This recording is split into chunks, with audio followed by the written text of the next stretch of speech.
Hello my dear learners, welcome to education point DD. Education point ডিডির একটা নতুন ভিডিওতে তোমাদের সবাইকে স্বাগত জানাই। আজ এই ভিডিওটা হতে চলেছে ক্লাস 11-এর সেমিস্টার 1-এর জন্য an astrologer's day. West Bengal বোর্ডে যে সমস্ত ছাত্ররা রয়েছে ক্লাস 11-এ মাধ্যমিক পরীক্ষা দিয়েছ, তাদের জন্য রয়েছে এই গল্পটা, an astrologer's day, written by R K. Narayan. An astrologer's day একটা জ্যোতিষীর দিন, বাংলা মানে যদি আমরা এটা করি। লেখক হচ্ছে আর.কে. নারায়ণ। আর.কে. নারায়ণের পুরো নাম হচ্ছে রসিপুরম কৃষ্ণস্বামী আইয়ার নারায়ণ স্বামী। তো আর.কে. নারায়ণের লেখা গল্প হচ্ছে অ্যান অ্যাস্ট্রোলজার্স ডে। এই গল্পে যে ক্যারেক্টার্স গুলো আমরা পাবো, সেই ক্যারেক্টার্স গুলো হচ্ছে একটা astrologer, the astrologer main character এই গল্পের।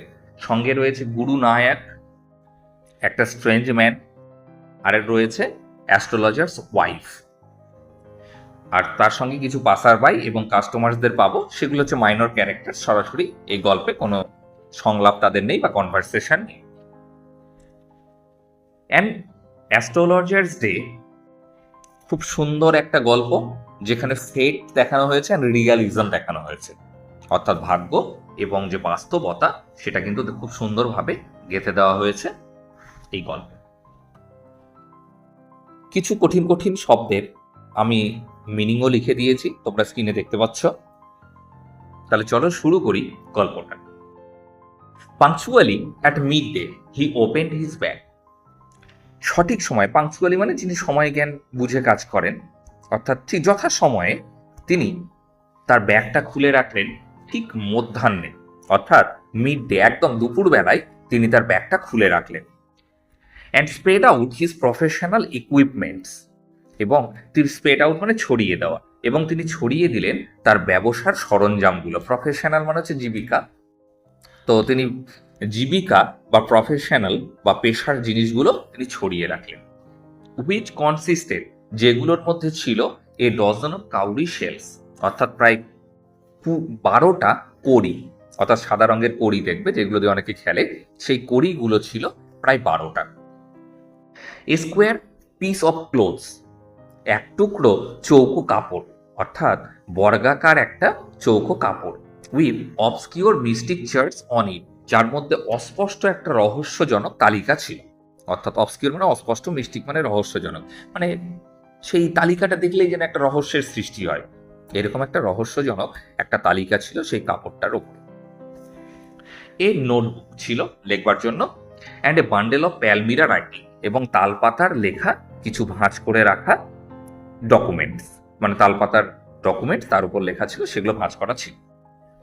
His forehead was resplendent with sacred ash, তার কপালটা প্রজ্বলিত হয়েছিল পবিত্র ছাই দ্বারা, অর্থাৎ তার কপালটাতে এক কথায় অ্যাস্ট্রোলজারের কপালে ছাই লেপা ছিল।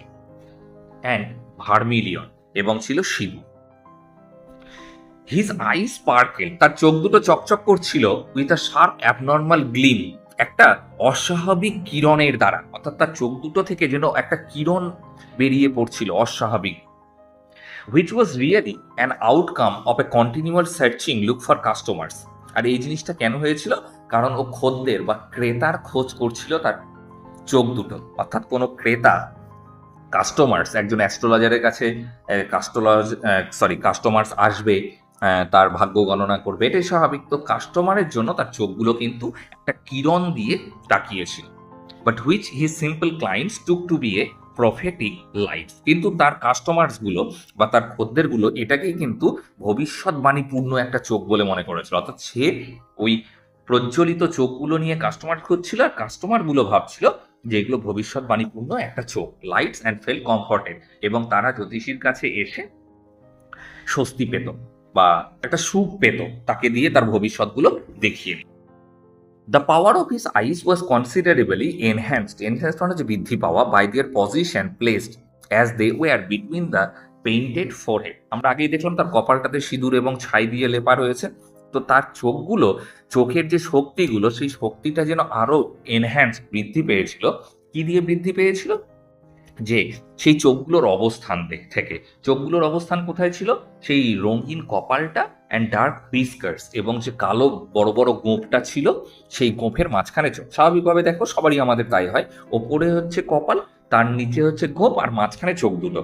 তো কেন চোখ দুটো আরো দীপ্তিমান হয়েছিল, তার কারণ হচ্ছে তাদের অবস্থানটা কোথায়, সেই যে ছাই এবং সিঁদুর লেপা কপাল আর বড় বড় গোঁফ, তার মাঝখানে চোখ দুটো, মানে চোখ দুটোই মনে হচ্ছিল জল জল করছে, একটা পাওয়ার পাওয়া গেছে চোখে। হ্যাঁ, which stems down his Cheeks, যে গোঁফগুলো কি হয়েছে একেবারে নেমে এসেছে তার গাল পর্যন্ত, মানে এত বড় গোঁফগুলো, কালো গোঁফগুলো গাল পর্যন্ত নেমে এসেছে।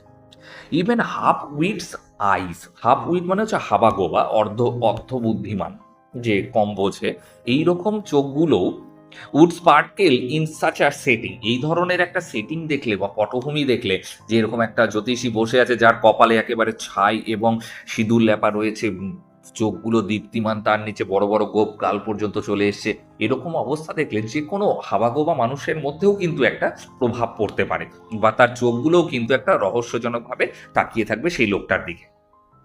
Two crown the effect he would saffron colour turban, এই প্রভাবটাকে আরো বেশি ফেলবার জন্য তিনি তার মাথায় একটা সাফন গেরুয়া রঙের একটা পাগড়িও পরে রয়েছে অ্যারাউন্ড হিজ, তার মাথায়। This colour scheme never fail, এই যে তার রংটা, এটা কিন্তু কখনো ব্যর্থ হয় না কাস্টমারদেরকে অ্যাট্রাক্ট করতে। তোমরা খেয়াল করে দেখবে গেরুয়া রংটা কিন্তু লোককে অ্যাট্রাক্ট করে, তো কাস্টমারদেরকে অ্যাট্রাক্ট করতে কিন্তু ব্যর্থ হয় না এতটুকু সেই পাগড়িটা। People were attracted to him as bees are attracted to cosmos আর ডালিয়ার স্টক, যেমন মৌমাছিগুলো ডালিয়া আর কসমস ফুলের দিকে আকৃষ্ট হয়ে আসে, লোকেরাও বা খদ্দেরগুলো তার এই পোশাক দেখে তার দিকে অ্যাট্রাক্ট হয়ে আসতো। He sat under a boughs of the spreading tamarind trees, একটা ছড়িয়ে পড়া বা বিস্তৃত একটা তেঁতুল গাছের ডালের নিচে সে বসেছিল, অর্থাৎ একটা তেঁতুল গাছ, তার ডালপালাগুলো অনেক দূর ছড়িয়ে রয়েছে, তার নিচে বসেছিল সেই জ্যোতিষীটি। Which flank the path through running through the town hall park, এবং যে রাস্তাটা সোজা চলে গেছে টাউন হল পার্কের দিকে, সেই রাস্তার পাশেই ছিল একটা তেঁতুল গাছ, সেই তেঁতুল গাছের নিচে সে বসেছিল। It was a remarkable place in many ways, বিভিন্ন দিক দিয়ে এই জায়গাটা কিন্তু উল্লেখযোগ্য ছিল, অর্থাৎ যেখানে জ্যোতিষীটা বসেছিল, যে রাস্তার ধারে, যে রাস্তাটা টাউন হলের দিকে গেছে, সেই জায়গাটা বিভিন্ন দিক দিয়ে কিন্তু গুরুত্বপূর্ণ ছিল। কেন? A searching crowd were always moving up and down this narrow road morning till night, সকাল থেকে রাত্রি পর্যন্ত এই সরু রাস্তাটা দিয়ে প্রচুর লোকজন সেই দিক দিয়ে যাতায়াত করত। A variety of trades and occupations was represented all along its way, বিভিন্ন ধরনের ব্যবসা বাণিজ্য এবং জীবিকা এই রাস্তার দুই ধারে থাকতো, অর্থাৎ এক কথায় এটা ধরো একটা ফুটপাতের মতো, যার দুই দিকে প্রচুর পরিমাণে তোমার দোকানপাট রয়েছে, ফুটপাতের দোকানগুলো রয়েছে, এইরকম একটা জায়গা সে। যেমন তোমার মেডিসিন সেলার, ওষুধের দোকানপত্র, seller of stolen hardware and junks, ঠিক আছে, অর্থাৎ চুরি যাওয়া বিভিন্ন জিনিসপত্রের বিক্রি হওয়ার দোকান, ম্যাজিশিয়ান জাদুকর ছিল, and above all and auctioneer of cheap cloths, এবং সর্বোপরি একটা মানে সস্তা দামের কাপড়ের অকশনার, নিলামকারী, মানে বিক্রি করে অনেক সময় 100 টাকা পিস, 100 টাকা পিস, 200 টাকা পিস, এরকম বলে বলে চিৎকার করে যে বিক্রি করে, এরকম সস্তা কাপড়ের একটা দোকান ছিল। Who created enough deal all day to attracted the whole town, পুরো শহরের লোকগুলোকে আকর্ষণ করবার, দিন মানে হইচই, সারা দিন ধরে সেই হইচই করতো সেই নিলামকারী।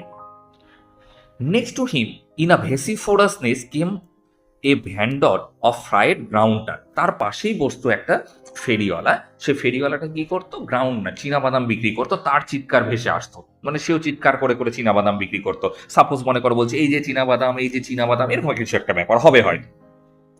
হু gave his wares a fancy name each day, যে প্রত্যেক দিন তার চীনাবাদামগুলোর একটা একটা করে নতুন নতুন মজাদার মজাদার নাম দিত। কলিং ইট বোম্বে আইসক্রিম ওয়ান ডে, একদিন হয়তো বলতো এই যে বোম্বে আইসক্রিম, বোম্বে আইসক্রিম, বাদাম কিন্তু নাম রেখে দিয়েছে বোম্বে আইসক্রিম, লোককে অ্যাট্রাক্ট করবার জন্য এই ধরনের নাম রাখতো। And on the next day, এবং পরদিনই হয়তো রাখতো দিল্লি আলমন্ড, এই যে দিল্লির কাঠবাদাম করে।